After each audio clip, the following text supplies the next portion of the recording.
Welcome to Storytime, where real stories unfold. Stories that shock, stories that inspire, and stories that stay with you long after they're told. If you enjoy real stories, make sure you subscribe, follow, and like. New stories drop 3 times a week. Now, let's get into today's story. You ever get Welcome that to feeling something is Storytime, wrong before you even know what it is? That's how this started. My sister had already made it home. I had talked to her. I heard her voice. I knew she was safe. So when her number called me again almost an hour later, I almost didn't answer. I thought maybe she butt dialed me, but when I picked up, I didn't hear her. I heard breathing, slow, close. And then a man whispered, "Why are you still awake?" That's the moment I realized somebody else had her phone. This happened a few years ago, and even now, I still sleep with my ringer on because of it. My younger sister used to work late shifts at a restaurant across town. Nothing fancy, just one of those casual places where the staff gets out tired, smelling like grease and sanitizer, counting tips in the parking lot before they drive home. She always called me when she got off. Not because she was scared exactly, but because she hated driving alone at night. So it became our thing. She'd leave work, call me, complain about her manager, complain about customers, complain about her feet hurting, and I'd stay on the phone with her until she pulled into her driveway. That night started normal.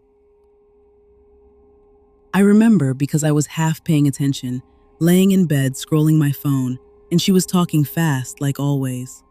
She told me one of the cooks got into an argument with a customer. She told me somebody tried to leave without paying, just regular job drama. I stayed on the phone with her the whole drive. I heard her turn signal clicking. I heard the little beep from her seatbelt because she never put it on until she was already moving. I heard her pull into the gravel spot by the side of her house. Then she said, "Okay, I'm here. I'm about to run inside. Call you tomorrow." That was it. Normal. Nothing weird in her voice. Nothing that made me think twice. About 45 minutes later, her phone called me again. At first, I almost ignored it because I assumed she forgot something and was calling back. But it was late enough that I figured maybe it mattered, so I picked up. I said, "What?" No answer, just this sound. Breathing. Not loud, not rushed, just close. Like the phone was right under somebody's nose. I sat up in bed and pulled the phone away, looked at the screen, made sure it was actually her number. It was. So I said her name again, louder this time. Still nothing. Then I heard movement, like fabric brushing against something. Then a man's voice, low and calm, almost amused. "Why are you still awake?" I don't know how to explain what hearing that did to me. It wasn't screaming, it wasn't angry, it was worse than that. He sounded comfortable, like he had all the time in the world. I hung up immediately and called her back, straight to voicemail. I called again, voicemail, again, voicemail. By then, I was already throwing clothes on and grabbing my keys because my body knew before my brain did that something was wrong. My sister lived about 12 minutes from me, maybe less if the roads were empty.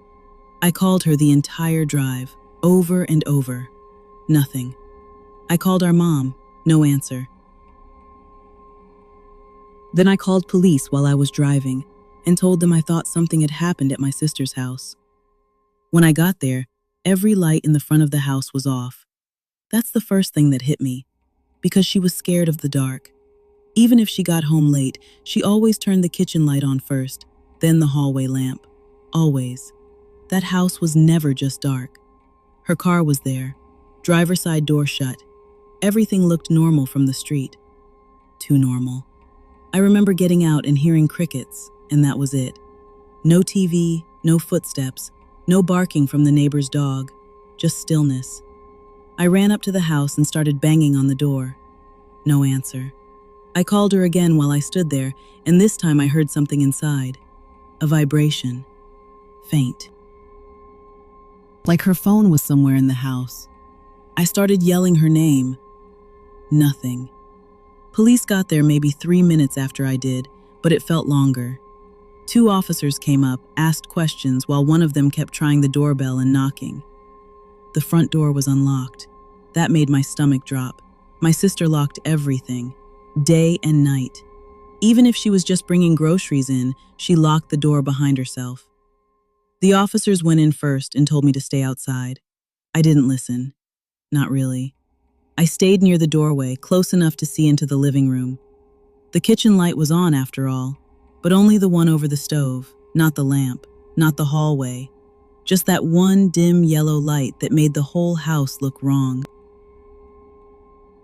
The living room was mostly untouched. Purse on the couch, shoes by the door, her work visor on the kitchen counter. That's when I knew she had made it inside. One officer called out that they were clearing the rooms.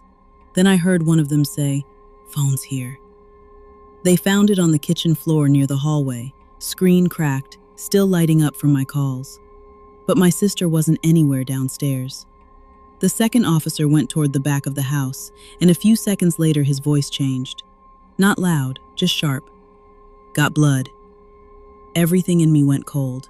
There was a smear of blood on the wall near the laundry room door. Not a lot, just enough to make your mind go exactly where you don't want it to go. That door led to a small mudroom and then the backyard. The back door was open, maybe 4 inches. The officer pushed it open the rest of the way, and the cold air came in. That's when they made me step outside for real. I was standing on the porch shaking so hard I could barely keep my phone in my hand. I kept replaying that call in my head, that voice, that question. Why are you still awake? And the more I thought about it, the more I realized how strange that question was. He didn't ask, "Who is this?" He didn't sound confused. He knew he had called somebody, which meant he had looked at her phone, which meant after whatever happened inside that house, he had stayed long enough to go through it. Police searched the yard, then the neighbor's yard, then the stretch of woods behind the house. More cars came, then detectives, then crime scene tape. I called my mom again, and this time she answered. I don't even remember what I said, just that I needed her to come now. They found my sister about 20 minutes later. She was outside behind the shed near the back fence, conscious but barely. She had been hit in the head and dragged out the back door. The detective later told us they think she fought hard enough to get loose, then crawled behind the shed when she heard the person moving around the yard. That part destroyed me, because while I was hearing that man breathe into her phone, she was outside in the dark, injured, hiding, trying not to make a sound. She survived. That's the part I always say early now, because people assume the worst. But surviving didn't make it less terrifying. Once she was stable enough to talk, she told us what happened. She got home like normal, locked the door, dropped her stuff, and went to the kitchen to get water. While she was standing there, she heard movement near the laundry room. At first she thought maybe one of us had stopped by, but before she could even really process it, a man came out from the dark back hallway. Not wearing a mask, not rushing, just already inside her house like he belonged there. She said the scariest part was how calm he looked, like he had been waiting. He grabbed her phone first, not her phone. Then when she screamed and ran, he tackled her near the laundry room. They struggled. She hit her head. At some point, he dropped the phone, picked it up again, and must have accidentally called me while trying to shut it off or move it. That's the call I answered. The whisper. The breathing. All of that happened while he was still in her house with her. What police later figured out made it even worse. For about 2 weeks before that night, somebody had been entering homes in that neighborhood through older back doors with weak frames. No major thefts, mostly just weird stuff. Drawers open, small things moved, one purse missing cash but not cards, a phone charger gone from somebody's kitchen, a back gate left open. Enough to feel wrong. Not enough for people to connect it. Detectives believe he had been watching routines, learning which houses had women living alone, learning who came home late. My sister's house backed up to a strip of overgrown land and a drainage easement, which meant somebody could move behind those homes without being seen from the road. And that night, he got inside before she got home. That part still makes me sick. He was already in there while I was on the phone with her during the drive. Already in the dark. Already waiting. Police caught him 2 days later after another woman on the next block reported a man standing inside her kitchen when she came downstairs early in the morning. He ran, but this time, somebody got a good look at him, and a patrol unit found him hiding under a porch a few streets over. He had my sister's cracked phone charger in his pocket. Not the phone, just the charger. To this day, I don't know why that detail bothers me so much, but it does. Maybe because it feels personal, small, meaning he wasn't just taking things because he needed them. He was picking through people's lives. My sister moved out of that house 6 weeks later. She couldn't stay. I don't blame her. For months after, she slept with every light on. My mom stayed over all the time. Sometimes I did too. If her phone rang late at night, she'd just stare at it until it stopped.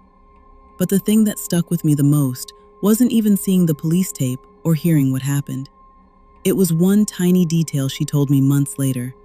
She said when she first walked into the kitchen that night, before she heard him, before she saw him, before anything happened, she had this weird feeling, like she wasn't alone. She said she almost turned around and walked right back out.